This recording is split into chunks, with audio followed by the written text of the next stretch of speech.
Hi everyone, it's Kasia from Tarot Map. So in this particular video I would like to show you the Red Seeds Oracle 2.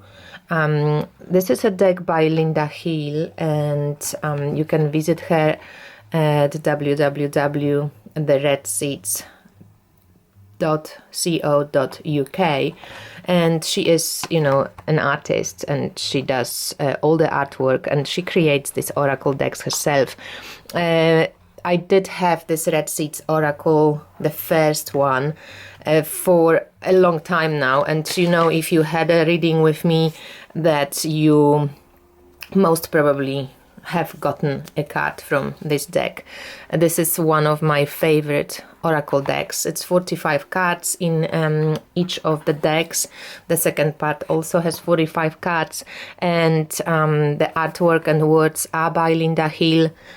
And in the first Red Seeds Oracle, she adds Rumi's quotations in translation of Coleman Barks, and in the second deck she adds Sappho quotations from Sappho poetry, and her artwork is so unusual. If you know Edgar Schiele, or Egon Schiele I think was his name, it reminds me a little bit of that, but she's just incredible artist. So when I saw this one, first of all I was so drawn to the art, but then it turns out that whatever she also writes in the back of the cards about each of the goddess is really deep and amazing, and it's quite a perfect deck as much as the other one. So quite a perfect deck to work on sacred feminine, on shadow work around mother wounding, feminine wounding, patriarchal wounding, all of this juicy stuff that really comes forth for us women especially, but also males right now. So this is the first Red Seeds. I'm just going to scroll through a few cards so you can take a look, but I have a detailed review of this deck. I'm going to link it below in the description box so you can take a look. The cards are quite large. If this is the regular tarot deck, this is the size of the tarot, so they definitely oracle sized cards. And as I said, there's writing in the back. Right now there is none of this blue thing. It's all black and white, just very simple. But yeah, so this is Red Seeds Oracle 1, and as I said, you can watch it on my channel. And just yesterday I think, or 2 days ago, Oracle 2 has arrived from Linda, so I'd love to show you this beautiful deck. So now the Sappho word here is, may I write words more naked than flesh. And Linda says that Red Seeds Oracle 2 continues to journey through the many ancient myths of the goddess, aligning her stories with our contemporary lives. Our stories are the same. In this pack, the words and essence of the ancient poet Sappho accompanies our explorations. Very little of her work has survived, but what does renders her immortal. She is a powerful feminine voice who speaks to us of love from antiquity. And each of the 45 cards offers seeds of wisdom and empowerment. Allow the oracle to speak to you and remind you of your power, truth, and beauty. So that's really, really beautiful. And Capella Andrian, that's Linda Hill's daughter, and she helped her out with this oracle deck, so that's gorgeous.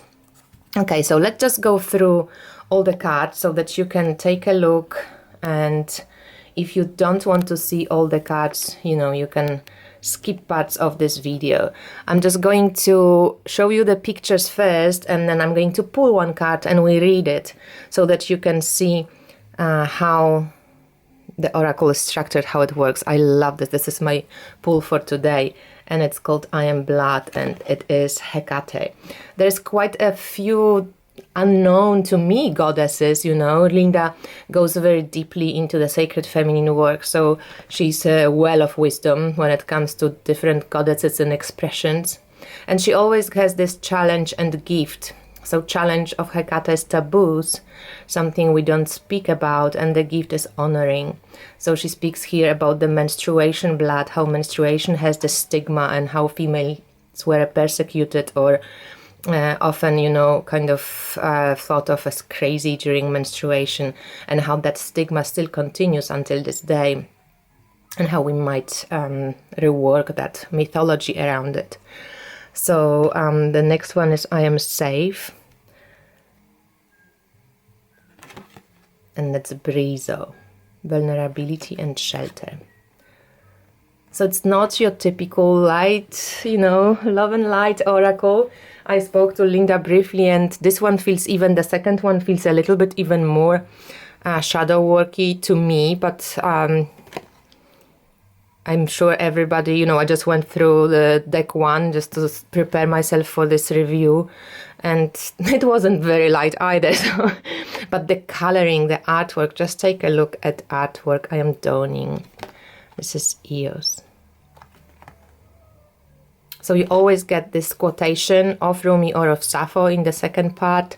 You get who the goddess is, and then you get a kind of explanation of why she chose what she chose, the aspect of the goddess. I am secret fire. That's gorgeous. Bridget. And then we have darkness. I thought it was nude for a while, but it's Nyx, very similar. I am in love, that's Aphrodite. Look at this coloring and this amazing artwork. I really love it. So I'm winning, just do it. I'm foretold, and this is the Virgin Mary card, and it's about suppression and liberation. So beautiful, the dove coming through. And then there is another Virgin Mary card. So this one is Virgin Mary, and this one is Mary. And it's about immersing yourself in water, cleansing abilities of water. It's an interesting aspect of Mary because it's about ritual bath that was taken, or that traditionally women took at 40 days after giving birth, and probably Mary had to do it too. So it's an interesting aspect. I never really thought about it. And then we have I am the Muse. So this is Sappho. When you open the deck, this was the first card that showed up, but they don't have any numbers. I am Reason, that's Athena. I am Mortal, Moire. Alchemy, so beautiful. Lady Alchemia. Also through the rose, through all these plant lives. I don't know, I wish Linda did the plant oracle next. Like when I see, you know, the plants she uses in her cards, sometimes I go, I would love to see the plant oracle, or a combination of plants and like plant spirits or something like this. I am alone. Thalassa. So a lot of these goddesses are not so well known, but you can see how much of the shadow work can be done with this deck. I am Shame, Idas. So it's guilt and release. Love it. The paper is really good. It's you know, good feel, this buttery feel. It's artistic finish, so it's not laminated, but it's protected. I have been using this oracle for a long time, and really quite extensively, and it looks, you know, it looks good. It looks really good. Like it's, you know, kind of got a little bit wider, and on the sides it got a little bit of the usage, but not much. I am the Stars. That's Asteria. I'm Healthy. That's Hygeia. I so love that she used her. I love Hygeia. Then we have I am Earth. It's Gaia. I'm Tidal. That's Selene or Selene. Selene. It's the moon goddess. You can use selenite with her. Hubris. I had to check what it means. Cassiopeia. And her daughter Andromeda. Oh, that's so cool. Just love all these names. I am Memory, and that's another, this Forget Me Not, and I am Memory. That's so beautiful. She's on the cover of the box. And that's Mnemosyne, oblivion and remembrance. And she was the goddess of the underworld, and she presided over the pool of memory. I love it. So I am flowering. That's really very cool for May. Chloris or Flora would be probably a very similar Roman goddess. I am air, Metis. I am listening, bird woman. I am shaped, and that's Thetis, life's trials and contentment. It's like this alchemical star.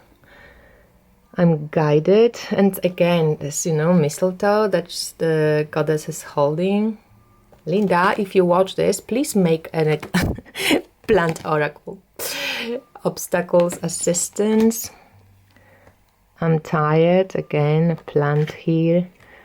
It's great that she's got I'm tired, and then there's something like I'm exhausted or something, so you've got like even stages of how stressed out you are. I love when the oracle or any cards can depict this. I'm blinded, Theia, diminishment and self-belief. So beautiful. Sheila Nagig, look at these colors, it's gorgeous. I am opening. I love the finger here. I am sad. Sorrow and acceptance. Oh, it's gorgeous. I'm agency, that's Artemisia, and you can see the plant here, and that's Artemis, powerlessness and determination.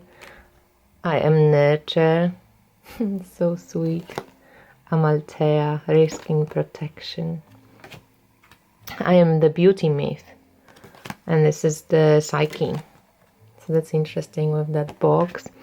I am strong, that's Lilith with the pomegranate and the snake here. Domination and sovereignty. I'm worn down. Oh, not exhausted, I'm worn down. So that's like another side to I am tired, right? And this is the challenge is to stop, and the gift is quietude. I am wild. I love this goddess. You don't have to be good.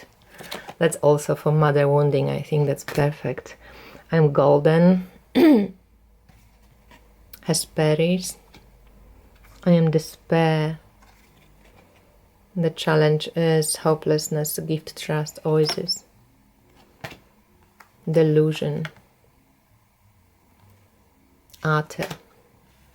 And I am blame. With all this strange, like, mosquitoes, I think, like sucking her out. Anesidora. So, a lot of maybe goddesses that are not very familiar, but very familiar aspects of our lives. And that's why I love this deck so much, because they just amazing when it comes to reflecting those unwanted, darker, feminine, sides to our stories. And when they are acknowledged, they tend to become our power. So let me just pick our one card for us, and we see what goddess comes as a volunteer. I am alone. So for anyone who feels alone, there's this, I don't know if this is a crane or if it's black heron.